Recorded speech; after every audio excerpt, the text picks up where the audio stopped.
Gracias. Bueno, gracias. Gracias por la invitación.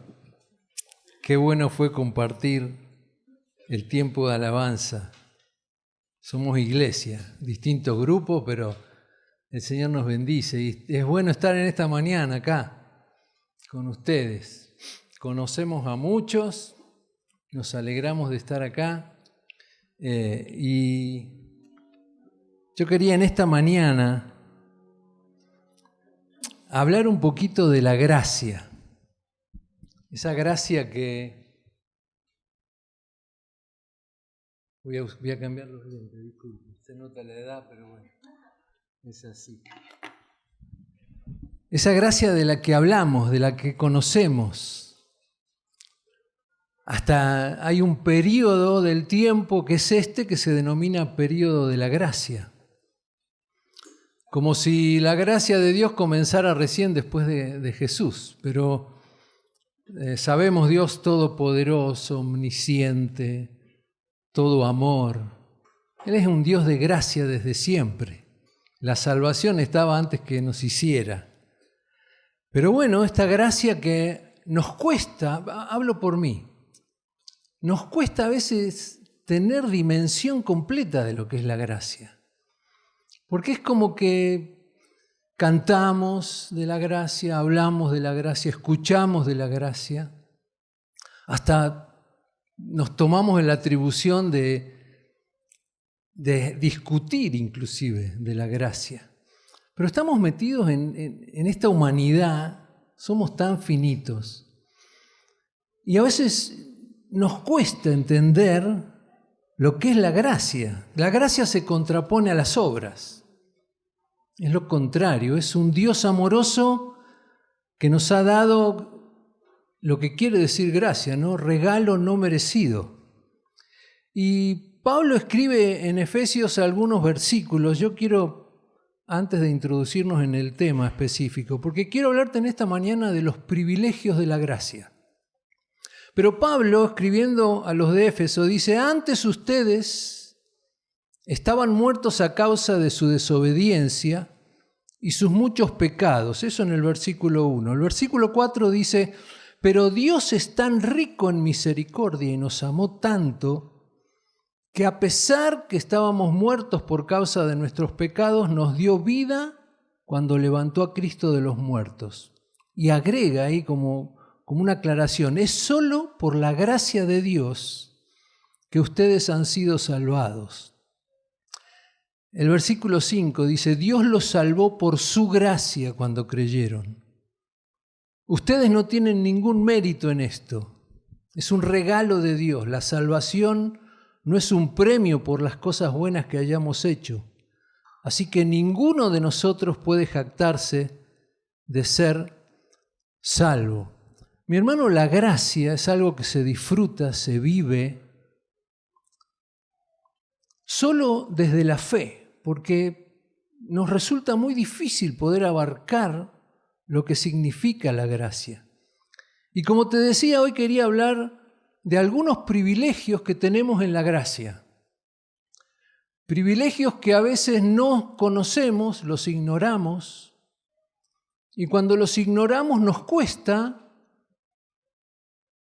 aceptarlos y tenerlos. En el año 86, llevábamos un año de casado, yo cantaba en un grupo musical y nos invitaron a un congreso de evangelismo lejos. Era la primera vez que yo viajaba en avión. Estaba entusiasmadísimo. En ese momento era el avión más grande que había. Fueron como 12 horas de viaje, muchas comidas arriba. Y como buen argentino, yo quería mi souvenir. Me quería quedar con los cubiertos. Entonces, hablando con un muchacho que íbamos juntos, sentados, che, dice, yo me lo quiero llevar, yo también, dice. Pero bueno, si me encuentran, si me descubren, ya no, el problema no era si pecaba, si me descubren. Que sí, que no. Y el que estaba sentado al lado mío, se ve que tenía muchas horas de vuelo en esa aerolínea, y se dio cuenta y me dice: muchacho, quédate tranquilo, llévatelo, está pago eso. La aerolínea lo cuenta como publicidad, así que guardalos tranquilos. Bueno, no solo me quitó un peso de encima, sino que me hice de un jueguito de 6 tenedores, 6 cuchillos y 6 cucharas. Maravilloso. Ahora, cuando ignoramos, a veces es que no podemos disfrutar. Pero a veces, tal vez te pasó, a mí me pasa, que a veces lo sabemos, pero no lo terminamos de creer. Sabemos los privilegios que tenemos en la gracia, pero nos cuesta creerlos y apropiarnos de esos privilegios. Yo te quiero invitar a que leamos Romanos, unos versículos en Romanos capítulo 5, muy conocido, leemos mucho Romanos. El Señor le permitió a Pablo escribir esta carta teológica donde se habla mucho, Pablo habla mucho de la gracia. Y vamos a leer los primeros 5 versículos del capítulo 5 de Romanos. Se los leo yo. Dice así: en consecuencia, ya que hemos sido justificados mediante la fe, tenemos paz con Dios por medio de nuestro Señor Jesucristo. También por medio de Él y mediante la fe tenemos acceso a esta gracia en la cual nos mantenemos firmes. Así que nos regocijamos en la esperanza de alcanzar la gloria de Dios. Y no solo en esto, sino también en nuestros sufrimientos, porque sabemos que el sufrimiento produce perseverancia. La perseverancia entereza de carácter, la entereza de carácter esperanza, y esta esperanza no nos defrauda, porque Dios ha derramado su amor en nuestro corazón por el Espíritu Santo que nos ha dado. Yo quiero mencionarte, hay muchos privilegios, pero yo traje 4 para mencionarte en esta mañana. El primer privilegio que encontramos es: ahora nosotros podemos caminar junto a otros. Un privilegio de la gracia. Y vos me dirás, ¿dónde dice eso en lo que leíste? Hay una sutileza de Pablo al escribir acá en este capítulo 5. Y tenemos que ver un poquito Romanos en forma completa. En los primeros capítulos de Romanos, Pablo se refiere a ti, a tú como hombre, a mí, a yo, a ellos. Habla en forma individual, pero a partir de este capítulo 5, Pablo empieza a hablar de la gracia en un nosotros. Dice: hemos sido justificados. Mediante la fe tenemos acceso. Nos regocijamos. No nos defrauda la esperanza, porque Dios ha derramado en nuestros corazones. Todo lo que comienza a hablar Pablo a partir de este capítulo 5 es a través de un nosotros. Habla en plural. Y mi hermano, cuando vos entraste por primera vez y te confrontaste con Dios, cuando yo lo hice, fue en forma personal, fue solito. Yo entré solito con mi pecado ante Dios. Vos hiciste lo mismo. Es personal el primer encuentro con Dios. Nadie entra a una relación con Dios a través de otros. Es personal. Vos con Él. Yo me enfrenté ante Él con mi pecado. No es por herencia, no es porque nuestros padres hayan sido creyentes y los tenés creyentes. ¿Escuchaste alguna vez: yo soy 4ª o 5ª generación de cristiano evangélico? Vos y yo entramos solitos, con nuestra alma, con nuestro pecado, y nos confrontamos a ese Dios todopoderoso, que en lugar de condenarme, en lugar de rechazarme, Él me abraza y su justicia y su santidad hacen que ese castigo que yo merecía lo recibió Cristo. Hoy hicimos memoria de la sangre de Cristo. Pero mi hermano, vos y yo tuvimos que entrar personalmente. Ahora, una vez que hemos recibido esa gracia, ya no existen más llaneros solitarios, hay un nosotros. A partir de ese mismo momento, que fuimos solos ante la presencia de Dios, ya empieza a haber un nosotros. ¿Qué es qué? La iglesia, el cuerpo de Cristo. Cada uno de nosotros que conformamos ese nosotros. En ese nosotros estamos todos en forma individual, pero formando un completo nosotros que es la iglesia de Cristo. Y la experiencia de la gracia, mi hermano, no se vive solo, se vive junto a otros, en comunidad, en comunión. Siendo honestos,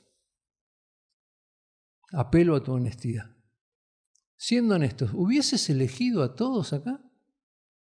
La verdad. Yo en la congregación donde estoy, no. No por ser terriblemente malo. Pero no pensamos igual, no resolvemos las cosas de la misma manera. Algunos tenemos distintos valores que otros. Ni ellos me hubiesen elegido a mí. Pero la realidad es esa. Ahora, Jesús, ¿qué hizo con los 12? ¿Vos hubieses elegido a los 12? Un delincuente, traidor, que metía la mano en la bolsa, otro ladrón que lo iba a entregar, gente sin preparación, toscos, impulsivos, dos que querían ser trepadores y estar por encima de los demás. Yo no hubiese elegido a ninguno. Bueno, Dios en la gracia los eligió. Y Dios en la gracia me eligió a mí, te eligió a vos y nos eligió a nosotros. Y esto tiene un propósito sublime. Primero es que como un nosotros, como iglesia, tenemos que dar un mensaje, la buena noticia. Y el otro, mi hermano, es que yo traigo mis miserias, vos traes las tuyas. Tenemos cargas, somos complicados, caemos. Y en ese nosotros nos sostenemos entre todos. Y vos podés sostenerme a mí cuando caigo y otro te puede sostener. Eso es un privilegio de la gracia. Nadie vive el cristianismo solo. Esos que dicen, yo estoy bien con el Señor, leo, oro, pero me quedo en mi casa, no quiero verle la cara a ninguno. Eso no es el plan de Dios, no es su propósito. Mi hermano, este es un privilegio que disfrutamos de la gracia, que no estamos solos, sino que estamos juntos. Estamos metidos en la comunidad de la gracia. Y eso es un privilegio. Amén. Un segundo privilegio. Tenemos la certeza de que Dios no está ni estará más enojado conmigo, con nosotros. Leímos, tenemos paz con Dios. Hay otra versión que dice, tenemos paz para con Dios. Hay una paz que Jesús les dio a sus discípulos, estando angustiados los suyos. Jesús les dice, tengan paz, yo les doy paz. Yo se las doy no como el mundo. Así que reciban paz. Hubo momentos de angustia de los discípulos. En esa última cena, Jesús abre el corazón y dice, me van a entregar, me van a asesinar. Se angustiaron tanto que Jesús les dio paz. Y vos a lo mejor tuviste alguna situación, en alguna prueba, en que sentiste esa paz del Señor que te llena. Una paz que decís, ¿cómo puede ser? Estoy en medio de semejante desastre y tengo paz. Bueno, esa no es la paz que Pablo menciona aquí. Es otra paz. Es la paz que dice que ya no estamos en conflicto con Dios. Es esa paz que dice, yo ya no estoy en guerra con Dios. Y vos me dirás, yo nunca estuve enojado con Dios. La verdad que nunca me enojé con Dios, o sí. El problema era que Dios estaba enojado con nosotros. ¿Y por qué? Por el pecado. Había separación. Y el pecado enoja santamente a Dios. Si el pecado no produjera eso en Dios, no sería ni un Dios santo ni un Dios justo. Y siendo sinceros, no hay ninguno de nosotros que pueda decir, toda mi vida amé al Señor. Así que ya el primer mandamiento. Entonces, se trata de esa paz que Dios hizo con nosotros. Habrá un juicio.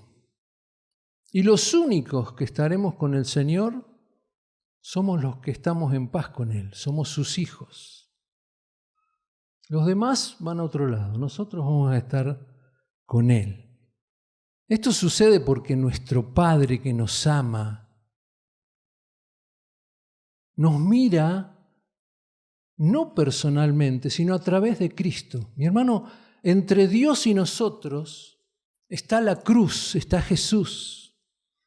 Y Dios puede estar no enojado más conmigo porque me mira a través de Cristo, a través de la cruz.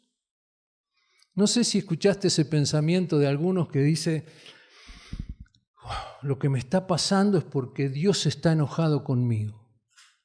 Me equivoqué, pequé, y esto es consecuencia de lo que produce mi pecado. Y Dios está enojado conmigo.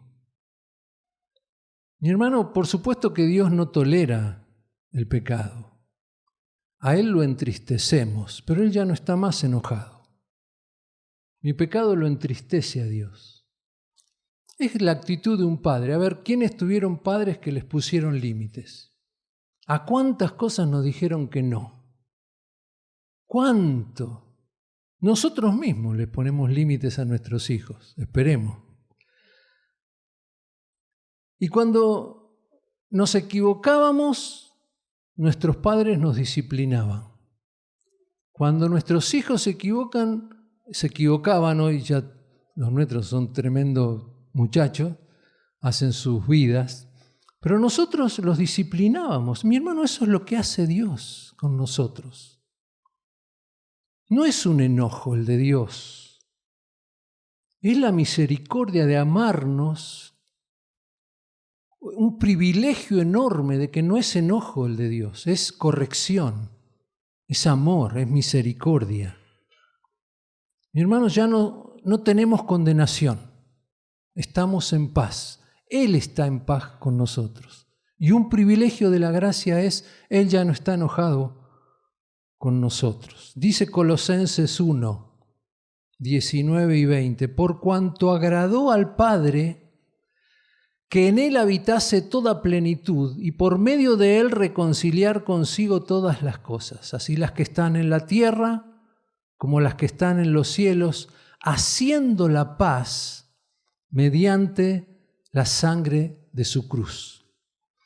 Mi hermano, no son las obras los que nos han salvado, es esa gracia de Dios, pero esa gracia nos pone en esa posición de tener un Dios que no está enojado con nosotros. Un privilegio enorme. Un tercer privilegio. Y dice, ahora vivimos en la confianza de la aceptación plena. Y leímos ahí en Romanos, también por medio de Él, mediante la fe, tenemos acceso a esta gracia en la cual nos mantenemos firmes. Tener acceso es que hemos sido aceptados. No es simplemente que nos arrimamos. No es simplemente que como un apéndice estamos colgaditos ahí de la gracia, con un hilo que se corta en cualquier momento. Mi hermano, el ser aceptados hemos sido metidos adentro. El acceso que Dios nos dio es estar introducidos, metidos en Él por la gracia. Eso es aceptación. Creo que todos nosotros hemos tenido algún tipo de rechazo. Quien más, quien menos, creo que todos pasamos por alguna situación de rechazo. Si tuviste la bendición que tus padres no te rechazaron, sos bendecido. Pero a veces te rechazó la familia extendida, a veces nos han rechazado los maestros, a veces nos han rechazado en el trabajo, un jefe, los compañeros. Yo me pongo en el lugar de los docentes hoy, que quieren mantener firmes sus convicciones, docentes y donde estemos, acerca de los valores que la Biblia proclama, y van a tener rechazo. Los discípulos tuvieron rechazo. Y todos esos rechazos que a veces hemos vivido producen en nosotros heridas, algunas muy profundas. Otras, sin darnos cuenta, a veces aparecen.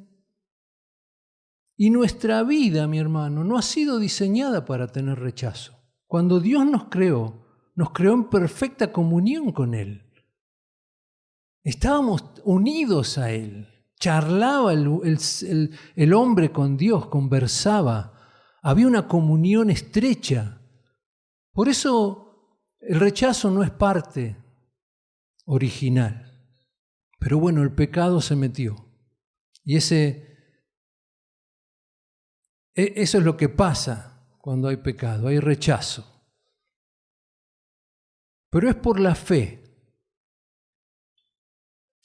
en que entramos en este privilegio de la gracia, mi hermano. Podemos decir, yo no sé si me van a aceptar todos, no sé si me aceptaron todos.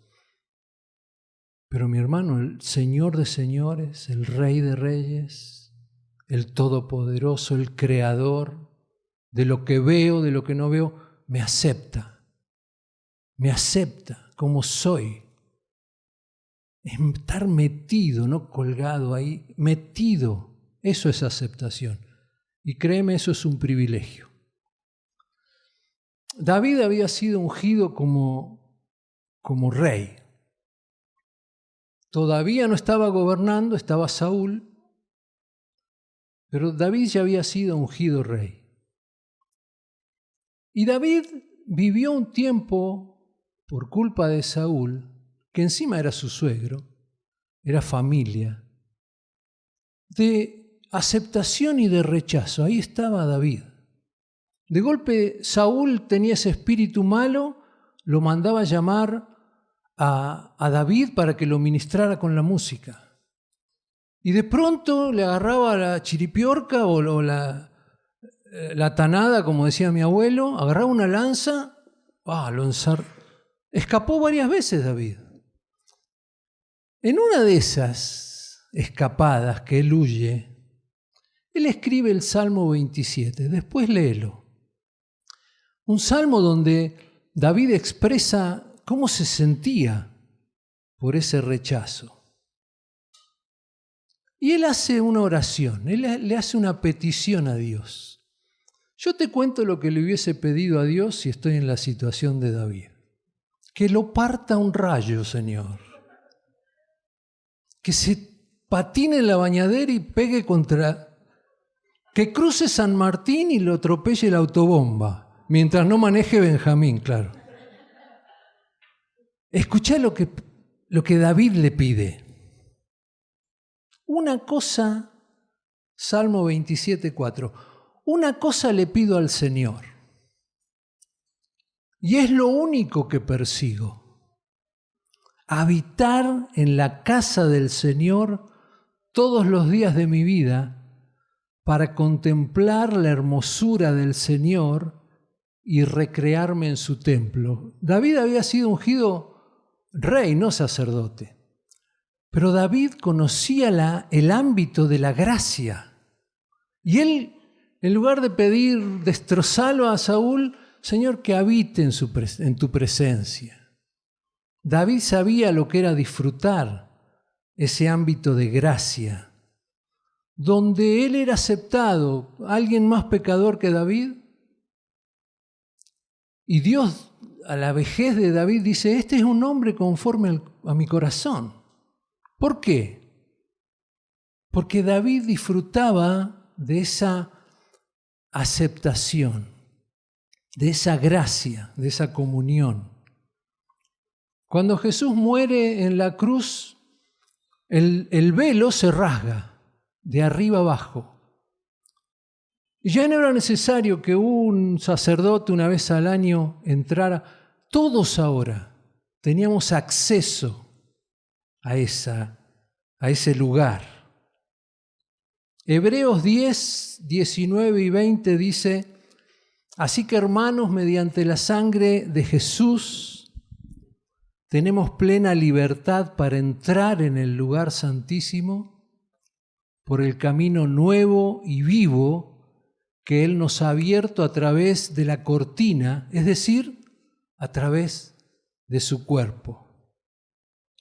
Si fuiste rechazado, si a veces te aparece así ese rechazo, mi hermano, es lindo no ser rechazado, pero me animo a pensar en que soy aceptado por Dios, que haya vivido lo que haya vivido, o que tenga que vivir lo que tenga que vivir, soy aceptado. Y eso es un privilegio enorme de la gracia. Quiero terminar en esta mañana con un cuarto privilegio. Esperamos algo incomparablemente mejor, otro privilegio de la gracia. Vos y yo esperamos algo sublime, algo incomparablemente mejor. Y esto, el esperar esto, es evidencia de la gracia en nosotros. Cuando somos introducidos en la gracia, comenzamos a esperar cosas más importantes. A ver, todos lidiamos con esperas. Todos estamos esperando. Esperamos que la inflación siga bajando. Amén, decimos todos. Esperamos que Camus y la cooperativa no aumenten más. Amén. Hay alguien que está esperando a lo mejor que el tratamiento médico le haga efecto. Alguien está esperando sanarse. Alguien está esperando rendir bien una materia. Alguien está esperando recibirse. Alguien está esperando hacer las paces con alguien que ama y está medio ahí distante. Alguien está esperando una casa, mayores ingresos. Nosotros como padres esperamos que nuestros hijos sean personas de bien. Lidiamos con estas esperas que son buenas y son legítimas.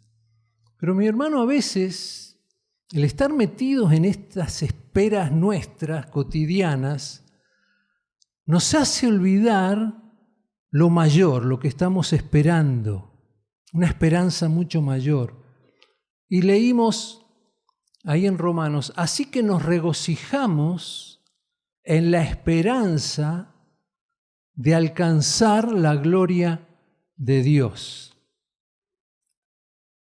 Esta es la esperanza en la que estamos todos caminando hacia allá, esperando la gloria de Dios. Hoy los ángeles disfrutan de esa gloria. Quienes han fallecido en el Señor, nuestros queridos, todos los que han, hijos de Dios muertos, ya están disfrutando de esa gloria de Dios. Nosotros disfrutamos de esa gloria de Dios, mientras tanto, a través de ¿quién? De Jesucristo. Pero mi hermano, esperamos con anhelo.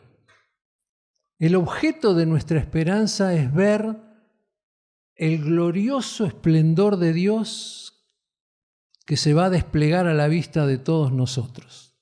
John Stott escribió lo siguiente: Jesús ya se manifestó como la gloria de Dios, pero viene el día que se correrá el gran telón y la gloria y el resplandor de Dios quedará a la vista con plenitud. Un privilegio enorme estar esperando la gloria de Dios. Dios quiera que nosotros seamos aquellos que, a pesar de las esperas temporales, estamos esperando ver esa gloria maravillosa. Dice Tito, la carta de Tito, capítulo 2, 11 y 13. Porque la gracia de Dios se ha manifestado para salvación a todos los hombres, enseñándonos que vivamos en este siglo sobria, justa y piadosamente, aguardando la esperanza bienaventurada y la manifestación gloriosa de nuestro gran Dios y Salvador Jesucristo.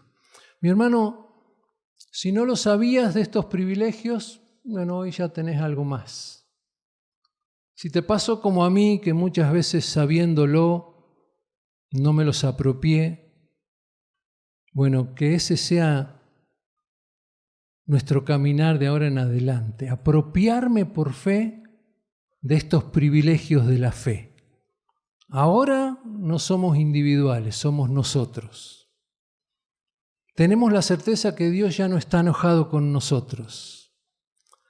Ahora vivimos en la confianza de la aceptación y esperamos algo incomparablemente mejor, ver la gloria de Él. Amén. Vamos a orar.